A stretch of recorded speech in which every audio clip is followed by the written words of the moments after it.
switched to Bitcoin. All right, let's talk about Bitcoin. We're going to talk about some Bitcoin adoption stuff. I wanted to real quick. Here's what I wanted to show today. I want to show my tweet about Bitcoin today.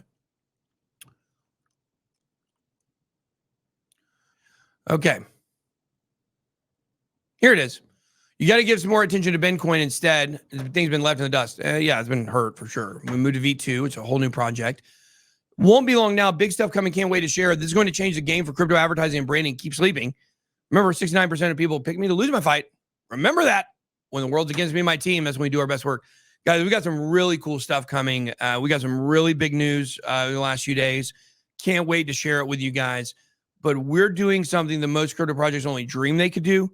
And we're about to break the mold in crypto advertising. About to break the mold in crypto advertising.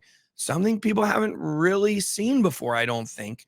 Maybe a person driving some really cool marketing. A crypto person, maybe not a mainstream celebrity, which is what everybody's tried, and it fails over and over and over again. So anyways, and it's also some really cool adoption stuff. It's not just about advertising. There's some really cool adoption stuff that's going to give people some really cool ways to get into crypto. They didn't, get into Bitcoin even in ways that they didn't think about before. So we're really excited about that. Can't wait to tell you guys more.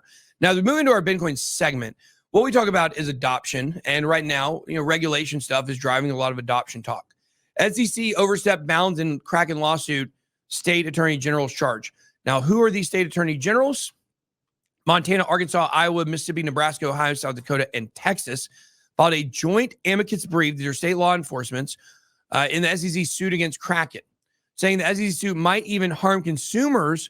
Look, guys, you got state attorney generals standing up to the SEC here. They're saying the SEC exceeded its authority. Now, I bet you all of these are Republican states. And that's good. That shows that the Republicans, if they do win and get back in charge here, they're going after the SEC, or at least they're posturing to do that. We know what happens once they actually get in. And I believe John Deaton would actually try to change things. A lot of these guys, you know how they are. They get in, they don't really want to change things. So this is cool stuff. I wish we could get in contact with some of these people, state law enforcement officials. Sure, it would be cool to interview some of these people on the channel. So, of course, you guys know Cynthia Lummis filed a brief. She never responded to me. Their press team never responded to me. Real disappointed in that. But whatever. I digress. And then last, we have some more regulation news here as Grayscale is going to be considering legal action against the SEC again. Grayscale already sued the SEC over their ETF.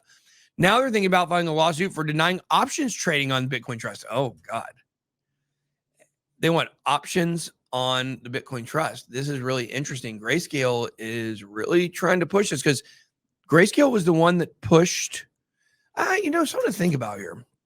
Look, I don't like Grayscale, but Grayscale is the one that pushed the SEC by filing that lawsuit, speeding up the ETF process. Now, you look, Barry Silbert is out. He has nothing to do with Grayscale or Digital Currency Group anymore.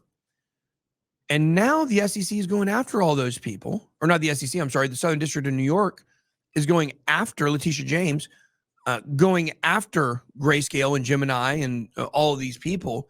And it's like, I wonder if that's punishment for them going after the SEC. That's interesting, man. I haven't even thought about that yet. Could be. It's just also sloppy because Digital Currency Group itself and Grayscale are such awful companies. With Chinese funding, not China people are bad, but CCP funding and stuff like that. CCP owns CoinDesk now for all intents and purposes. And it's like, when does this stuff stop? But then you look and you're like, okay, well, there's no good guy versus bad guy in Grayscale versus SEC. It's bad guy versus bad guy. I think that's the best way to say it. You want the lesser of two evils to prevail in that. Yeah, absolutely.